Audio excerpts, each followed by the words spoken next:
Okay, now that we got all the crying over, you can see the other wires laying on there. These are the wires that have been on everything I've owned. From my Ambassador to my wagon, to my V8 Hornet, to this engine breaking it in, to they're going on there now to run it. With Junior's zip tie separators that he made that day, he was all happy. This is the cap that came with the MSD unit. This is an MSD cap. It had the MSD thing on there. It's on that one, this one. That's Mallory Super Cap. I don't see the difference, but whatever. I'm not putting this one on because it's numbered, and that doesn't even bother me. It's just not numbered in the sequence I have it. They have one back over here.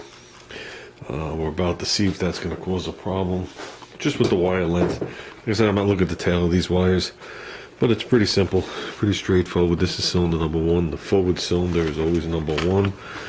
You can see this runner is forward of this runner, so that's cylinder one.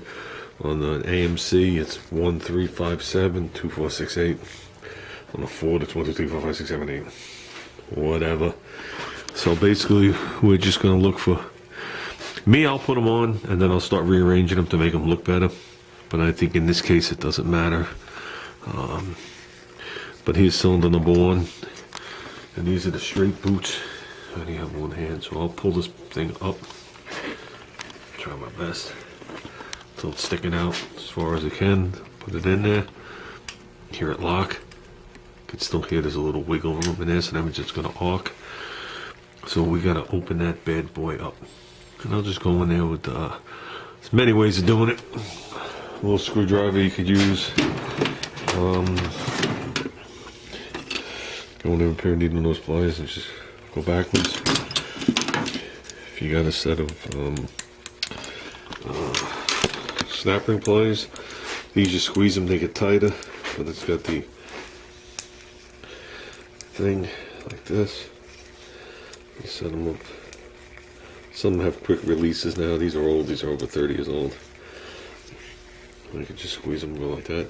I'll just go in there. You're looking at something, guys. I'm not really sure what. We're somewhere over there. We'll take. Okay, you're in there. Just go in there like that, and then just gently spread it just a little bit. Now, when you put it back in, you want to hear it snap and be pretty much stable in there. There you go. Now the conductor does not wiggle in there. I mean, I can make the wire wiggle, but there's no movement in the conductor. Now you just push that down. I like wires that stick up straight, but that's the thing alone itself. So I'm going to just grab a couple. The next one in my firing order is cylinder number 8. We can confirm that up there, 8. So if you remember, 8's the last one back there. So I go right to the source, run my hand down it, bring it right here.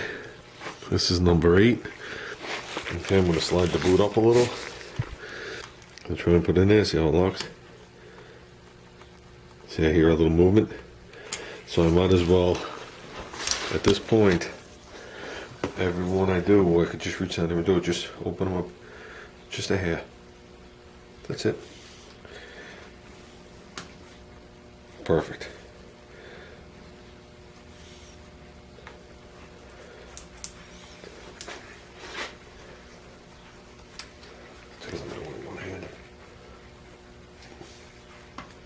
There you go. And we'll just continue that on 6 more times. You can see the coil wire, like a piano string. So it's because the coil used to sit up higher. I actually lowered the coil down the distance you see of the red. 1, to balance it out, and 2, to keep it away from the fuel line. But I don't know if we're keeping that. We got the big yellow monster. We got the MSD. We got the, I think this is a 6-foot lead. Because the MSD box is going in the car. But I might put the coil somewhere like right over here. This empty area. Be nice to have maybe the coil here. I really want to put an overflow, so I'm going to see where the power steering pump lies.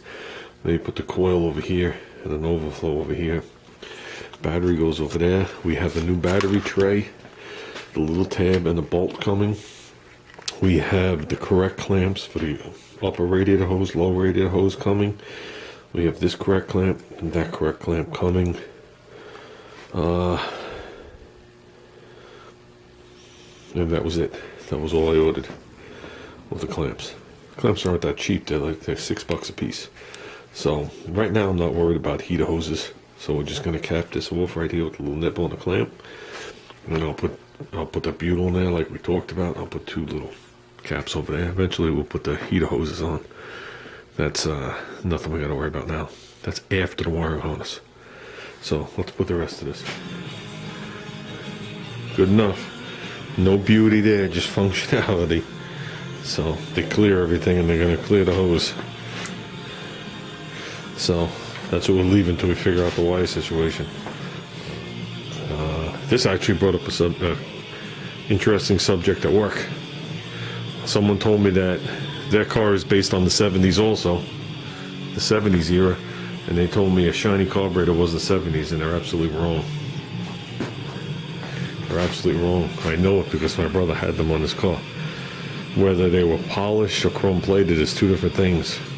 But in the 70s, my brother had chrome plated carburetors, and he left the body black. Is what he did. So I know that goes back into the 70s, and this is a 78. So that doesn't. Okay, guys, I think I'm just rambling and we're getting absolutely nowhere. So